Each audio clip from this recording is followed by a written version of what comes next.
NASCAR champion Kyle Busch, his family revealing he died from severe pneumonia that then progressed into sepsis. He was laughing at an arcade with his son on a Tuesday. By Thursday, he was gone. And the man who finally told the world what really happened in between wasn't a doctor, or a reporter, or even a member of the Busch family. It was the one person who spent a decade hating Kyle Busch on a racetrack before spending the last several years becoming one of his closest friends. Dale Earnhardt Jr. didn't just mourn Kyle Busch. He revealed a story that nobody outside their inner circle had ever heard, and it changed the way an entire sport understood the final chapter of a legend's life. When NASCAR confirmed that Kyle Busch had died at 41 years old, tributes poured in from every corner of the garage. Denny Hamlin, Brad Keselowski, Jimmy Johnson, William Byron, Rick Hendrick. Every one of them spoke about a driver who had defined 2 decades of stock car racing. But it was Dale Earnhardt Jr.'s post on X that stopped fans cold, because he didn't write a generic goodbye. He told the story of a friendship that almost nobody knew existed, one that had been built out of the wreckage of one of NASCAR's most bitter rivalries. If you followed NASCAR at any point in the 2000s, you already know how ugly things were between these two men. Kyle Busch drove for Hendrick Motorsports early in his career, and after the 2007 season, Rick Hendrick decided to let him go. That decision made room for Dale Earnhardt Jr. to join the organization the following year, and the timing created a tension that neither driver could escape. It wasn't just a business decision playing out in public. It became personal, and it played out on the track in the most public way possible. The two collided at Richmond in the spring of 2008, when Busch spun Earnhardt Jr. while they were racing for the lead late in the event. That single moment became a symbol of everything simmering underneath the surface between them, a rivalry that their fan bases carried for years afterward. For a long stretch of NASCAR history, Kyle Busch and Dale Earnhardt Jr. represented 2 very different versions of what a driver could be, and the friction between them became one of the sport's defining storylines. So when Earnhardt Jr. sat down to write about Kyle's death, he didn't pretend that history away. He described their relationship honestly, admitting that the two of them had gone through a genuinely difficult stretch for many years. He explained that eventually they found a way through it, and that the effort to fix things didn't come from him. It came from Kyle.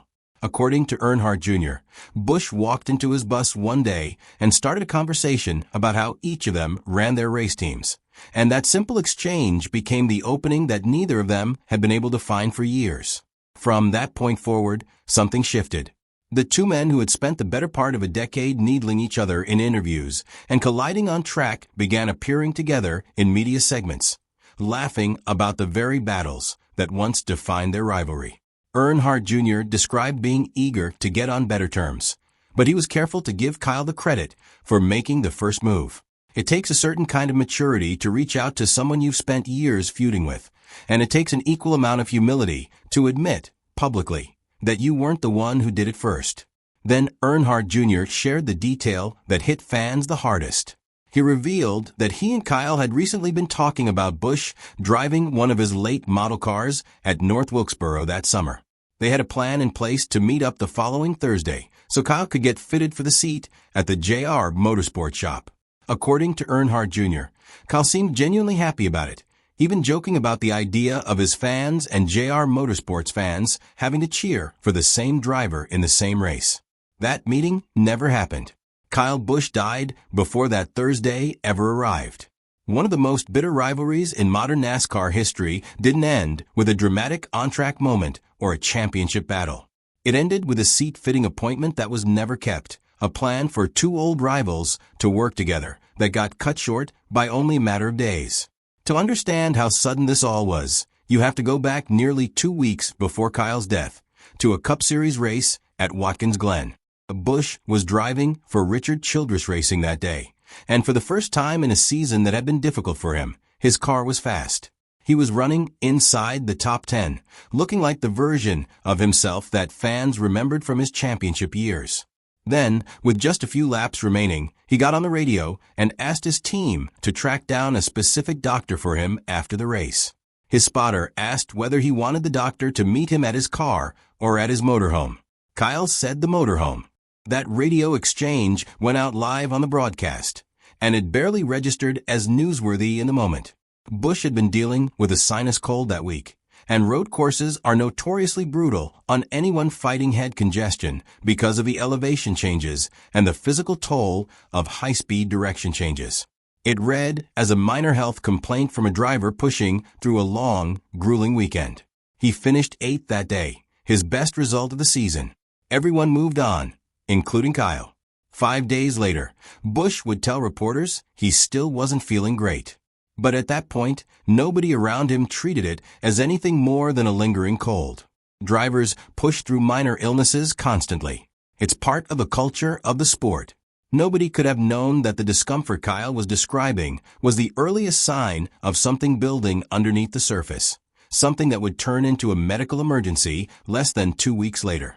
On the Friday before his death, Busch showed up at Dover Motor Speedway for a Truck Series race and delivered one of the most dominant performances of his career.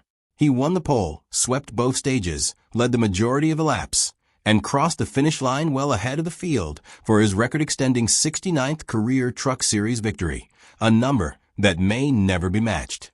After the race, a reporter asked him why winning never got old, and Kyle's answer now carries a weight nobody could have anticipated at the time.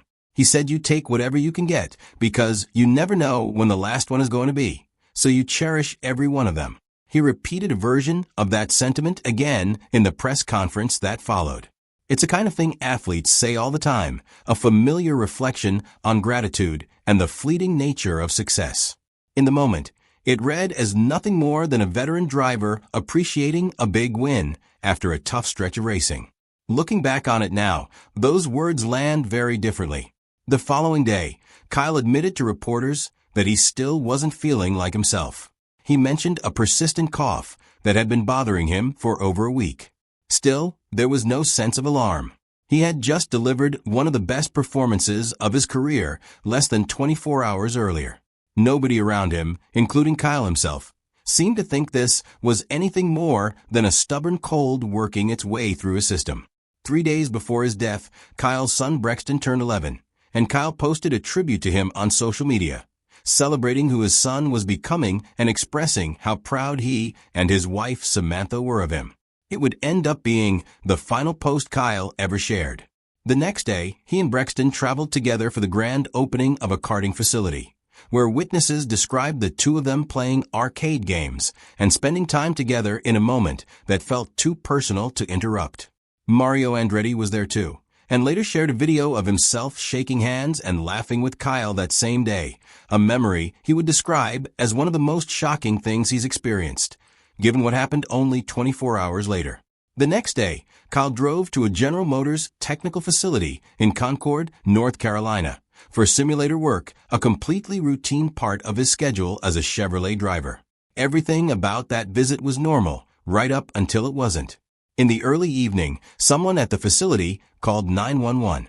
The recording, later released publicly, described a man experiencing shortness of breath, feeling overheated, and coughing up blood while lying on a bathroom floor. The caller repeatedly confirmed that Kyle was still conscious. Emergency responders were asked to arrive without sirens and to come through a side entrance. Busch was transported to a hospital in the Charlotte area. By the next morning, a statement went out from Kyle's family describing a severe illness that would keep him out of that weekend's Cup Series race. Richard Childress Racing announced a replacement driver and said Kyle's car would be waiting for him whenever he recovered. Hours later, everything changed. A joint statement from the Busch family, Richard Childress Racing, and NASCAR confirmed that Kyle had died. NASCAR's CEO Steve O'Donnell addressed the media the following day, calling Kyle a fierce competitor and sharing that Kyle had texted him just 2 days earlier with an idea about a new rule that would let him keep racing trucks into his 40s. O'Donnell shared that the idea had actually been discussed internally the day before Kyle's death, a conversation that was happening around the same time Kyle was being rushed to the hospital less than half an hour away. 2 days after his death, the Busch family released a more detailed statement explaining what had actually happened inside his body. The illness that began as what looked like a stubborn sinus cold had developed into severe pneumonia, which then progressed into sepsis, a life-threatening condition where the body's own immune response spirals out of control and begins damaging its own organs and tissue. The family described the progression as rapid and overwhelming and asked for privacy as they processed the loss. It's a sobering reminder of how quickly a seemingly ordinary illness can turn catastrophic. What looked like a minor cold at Watkins Glen, then a lingering cough at Dover, was in fact the early progression of an infection that would ultimately overwhelm his body in a matter of days. Several drivers, including Brad Keselowski and Chase Briscoe, spoke publicly afterward about how the suddenness of it all forced them to reconsider how easily athletes in a physically demanding, constantly traveling sport can push through symptoms that deserve real medical attention. Richard Childress Racing announced it would retire Kyle's number 8 car for the remainder of the season, later confirming plans to eventually pass that number to his son Brexton whenever he's ready to race, echoing what the same organization did decades earlier after the death of Dale Earnhardt Jr. Every car in the field that weekend carried a small decal in Kyle's honor, and NASCAR paid tribute to him at the Indianapolis 500 as well, lighting the pylon for his car number during a designated lap.